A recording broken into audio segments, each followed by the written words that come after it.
Assalamualaikum warahmatullahi wabarakatuh. Yang terhormat Ibu Dosen Afiati Nisa, MPD, selaku dosen mata kuliah Psikologi Konseling, dan yang terkasih teman-teman dari R1B semuanya. Pertama-tama kami dari kelompok 10 ingin mengucapkan terima kasih kepada Ibu dosen dan juga teman-teman karena sudah mengikuti presentasi dari kami kelompok 10. Semoga kita semua selalu dalam lindungan Tuhan Yang Maha Esa. Amin. Sebelum memulai materi PowerPoint, izinkan perwakilan dari kelompok kami memperkenalkan anggota-anggota yang sudah berpartisipasi aktif serta mengerjakan pembahasan materi ini. Untuk anggota-anggotanya, yang pertama ada Eriska Putri, yaitu saya sebagai moderator. Yang kedua ada Saudari Farah Rahma. Yang ketiga ada Saudari Indri Tri. Yang keempat ada Saudari Sahara Oktaviani. Dan yang terakhir ada Saudari Wina Fatin Asmi. Untuk pembahasan materi ini,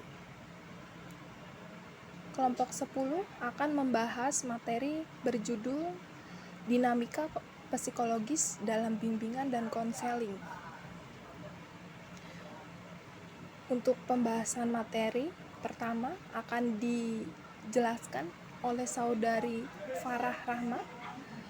Untuk waktu dan tempat, saya persilahkan. Terima kasih kepada Saudari Eriska. Di sini saya akan menjelaskan tentang apa itu psikologi kepribadian, lalu kemampuan kognisi antara konselor dan klien, dan juga aspek-aspek dari konseling kognisi. Psikologi kepribadian merupakan cabang dari ilmu psikologi dengan segi pandang yang menekankan hal penanaman dan pelekatan tingkah laku di dalam kepribadian individu. Lalu kemampuan kognisi antara klien dan juga konselor. Istilah kognisi diambil dari kata cognition yang memiliki arti mengetahui, sedangkan dalam arti yang luas, kognisi merupakan penataan, perolehan, dan juga penggunaan pengetahuan. Sedangkan dalam perkembangan berikutnya, istilah kognitif sendiri lebih dikenal dengan sebuah wilayah psikologis manusia yang mencakup perilaku mental berhubungan dengan pertimbangan, pemahaman, pengolahan informasi, keyakinan, dan pemecahan masalah di mana peran kognisi dalam diri manusia menjadi sangat penting untuk membentuk individu.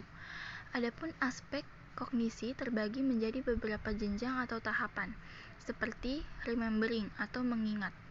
Remembering atau mengingat adalah proses kognisi atau tahapan awal dan menjadi pengingat, serta menjadi bagian yang bermakna sehingga membutuhkan beberapa tips meningkatkan daya ingat sejak dini. Dalam kategori ini mencakup dua jenis proses kognisi, yaitu mengenali atau recognizing dan juga mengingat. Lalu yang kedua ada understanding atau memahami. Pertanyaan pemahaman akan menuntut seseorang untuk memperlihatkan jika ia sudah memiliki pengertian yang cukup untuk menyusun beberapa materi yang sudah diketahui.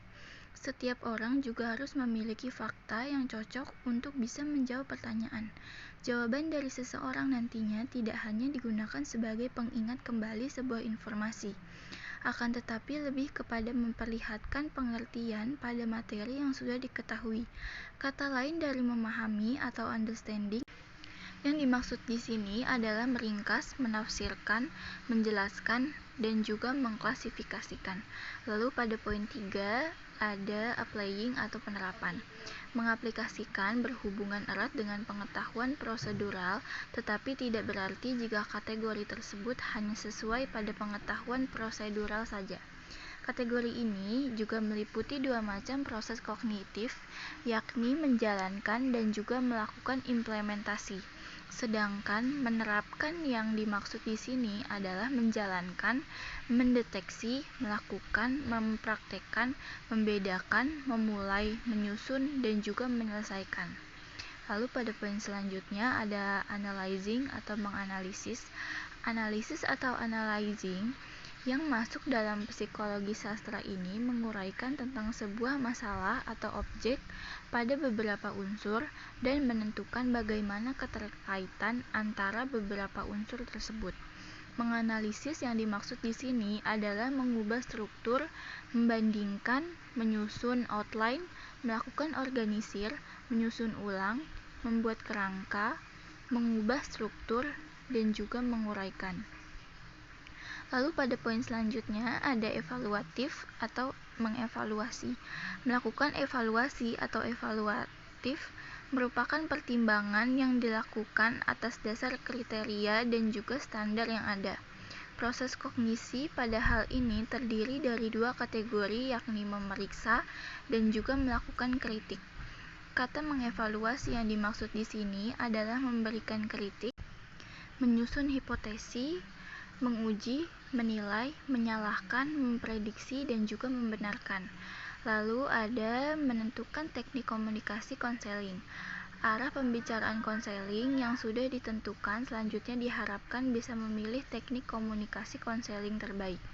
Pemilihan ini menjadi sangat penting sebab esensi teknik komunikasi konseling diarahkan supaya bisa menjaga netralitas.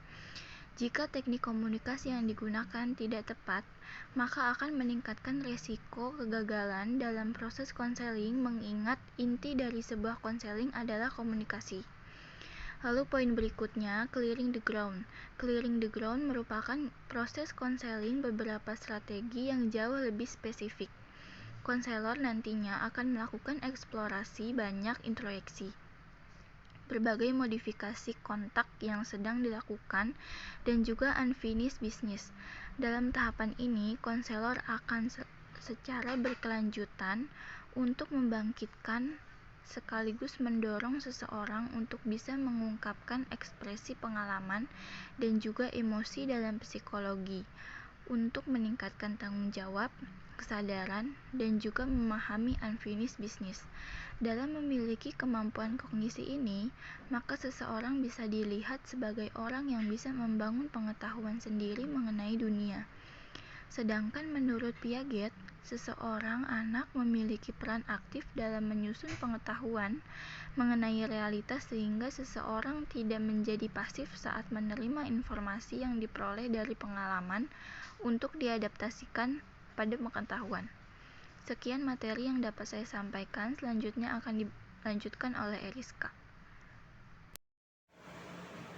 Terima kasih untuk Saudari Farah yang sudah menyampaikan pembahasan materi. Kemudian saya akan melanjutkan pembahasan materi, yaitu kondisi emosional antara konselor dan klien. Pertama-tama saya akan menjelaskan asal-usul emosi itu berasal, kemudian pengertiannya, lalu ada proses terjadi emosi, dan yang terakhir ada dasar-dasar emosi yang sering dikenal di dalam konseling. Yang pertama ada emosi. Kata emosi berasal dari bahasa Latin, yaitu immover, yang artinya bergerak keluar. Maksud dari setiap emosi adalah untuk menggerakkan individu untuk menuju rasa aman, serta menghindari sesuatu yang merugikan dan menghambat pemenuhan kebutuhan. Emosi sangat diperlukan sebagai alat pertahanan diri karena memberikan kontribusi untuk kestabilan individu. Apabila emosi berfungsi secara sempurna, maka sesuai dengan maksudnya, emosi akan menimbulkan gerakan dan arahan. Selanjutnya saya akan menjelaskan bagaimana Proses terjadinya emosi. Proses kemunculan emosi melibatkan faktor psikologis maupun faktor fisiologis. Kebangkitan emosi pertama kali muncul akibat adanya stimulus atau sebuah peristiwa yang bisa positif ataupun negatif. Stimulus tersebut yang ditangkap oleh reseptor lalu melalui otak dan diinterpretasikan kejadian tersebut sesuai dengan kondisi, pengalaman, dan kebiasaan kita. Dalam mempersepsikan sebuah kejadian, interpretasi yang dibuat ini yang kemudian memunculkan perubahan secara internal di dalam tubuh. Perubahan tersebut misalnya seperti napas tersengal, mata memerah, keluar air mata, dada menjadi sesak, terjadi perubahan raut wajah, intonasi suara, dan cara menatap, serta perubahan pada tekanan darah. Kemudian saya akan menjelaskan dasar-dasar yang emosi yang sering terjadi. Ada 4 dasar. Yang pertama ada sakit hati, yang kedua ada takut, yang ketiga ada marah, dan yang terakhir ada rasa bersalah. Saya akan menjelaskan pengertian dari masing-masing dari 4 dasar dalam emosi ini. Yang pertama ada sakit hati. Sakit hati merupakan pengalaman yang dialami seseorang ketika terluka secara psikologis yang mengakibatkan gangguan mental, sehingga menimbulkan berbagai konflik dan rasa marah. Yang kedua ada rasa takut.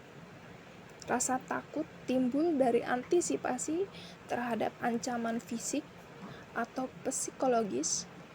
Takut sama halnya dengan sakit hati. Banyak klien yang mengungkapkan perasaan takut dengan kata-kata tertentu. Yang ketiga ada marah, merupakan perasaan yang kuat dirasakan ketika sesuatu dirasa buruk atau menyakitkan. Yang terakhir ada rasa bersalah, merupakan perasaan tidak nyaman pada saat seseorang melakukan kesalahan.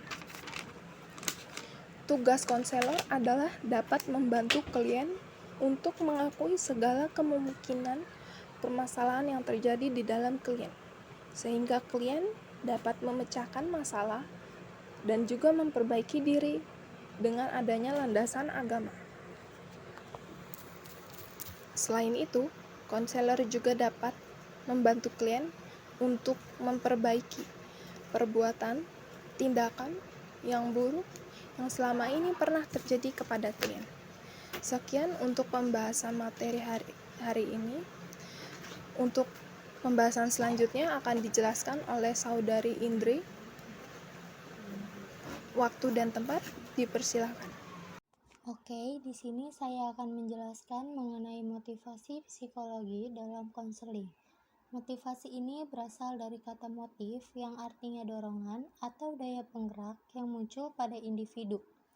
Dalam Kamus Besar Bahasa Indonesia, motivasi adalah dorongan yang timbul pada diri seseorang secara sadar atau tidak sadar untuk melakukan suatu tindakan dengan tujuan tertentu. Jika kita sederhanakan lagi, pengertian motivasi ini merupakan suatu kondisi dari dalam diri seseorang yang memberikan dorongan-dorongan kekuatan untuk melakukan kegiatan tertentu untuk mencapai suatu tujuan yang diinginkannya.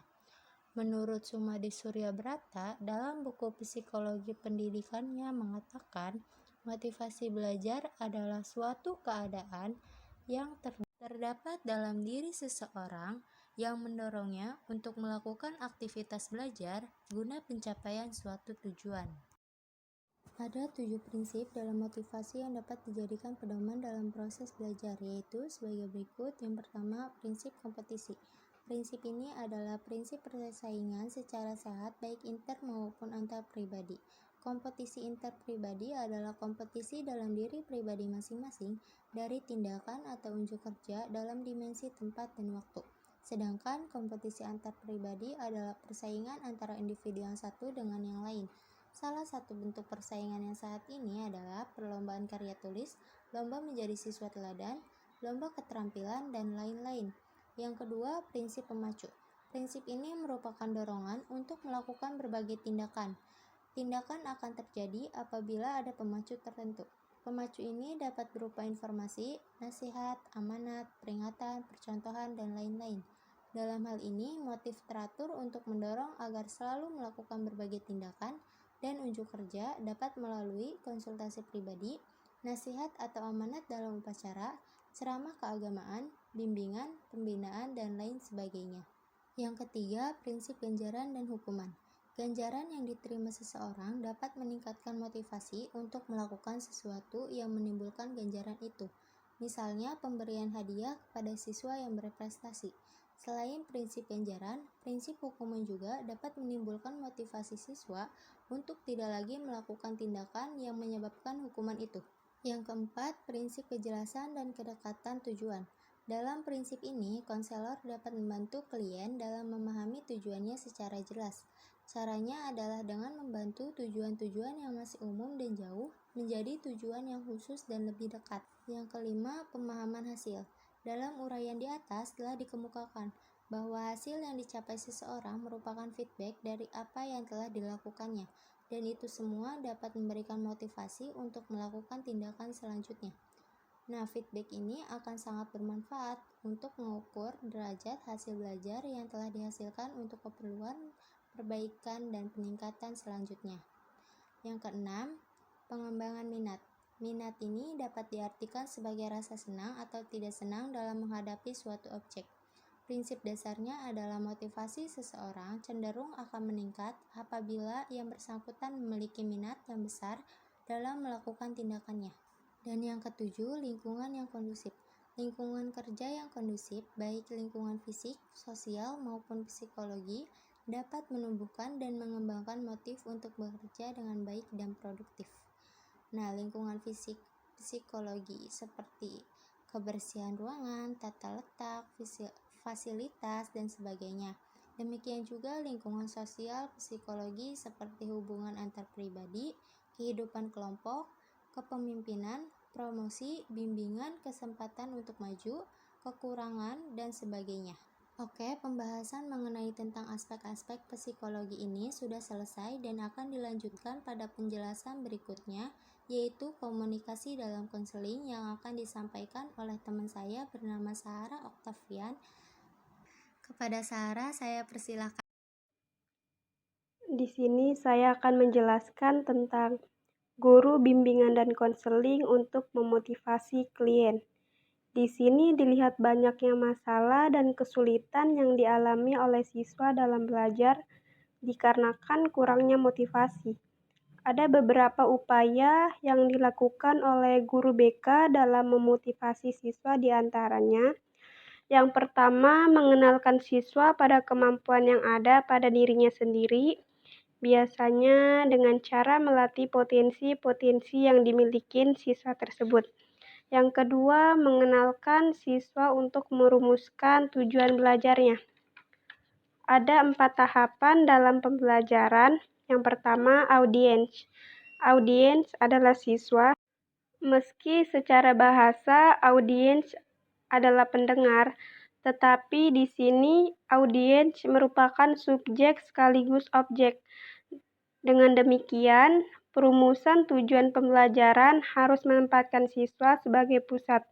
Yang kedua, behavior adalah tingkah laku atau aktivitas siswa dalam pembelajaran.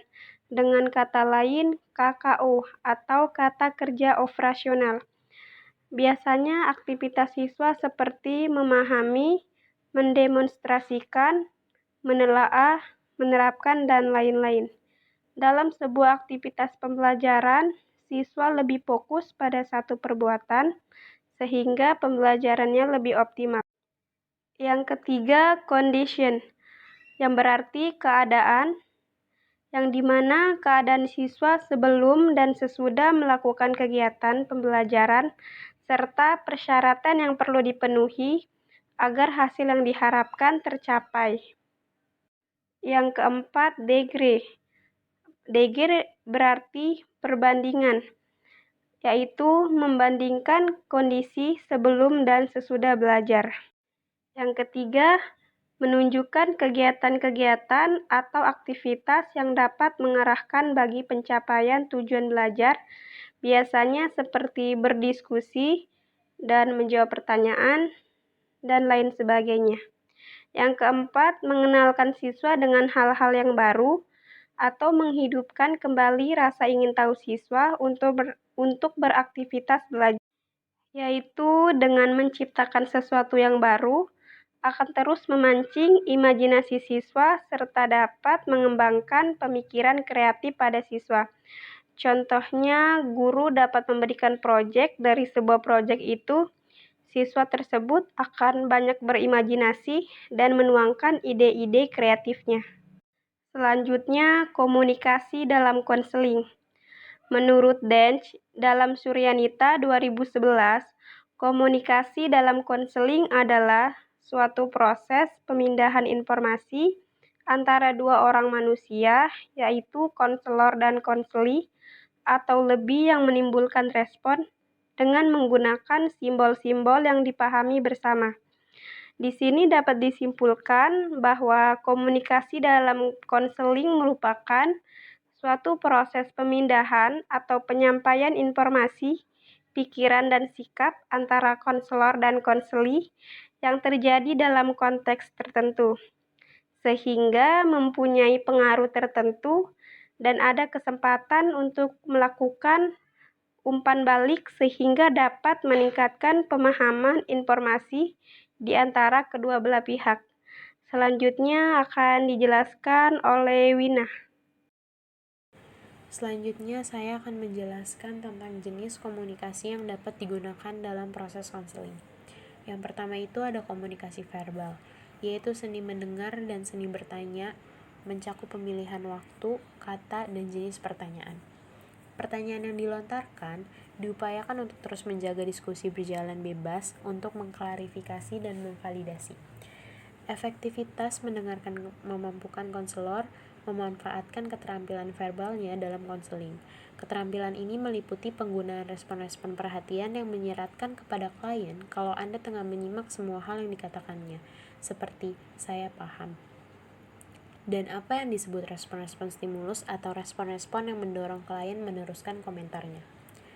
Mendengarkan secara efektif penting untuk umpan balik. Umpan balik di sini adalah verbalisasi, persepsi, dan reaksi konselor terhadap perilaku klien, sikapnya, perasaannya, problemnya, tindakannya, ekspresinya, dan lain-lain.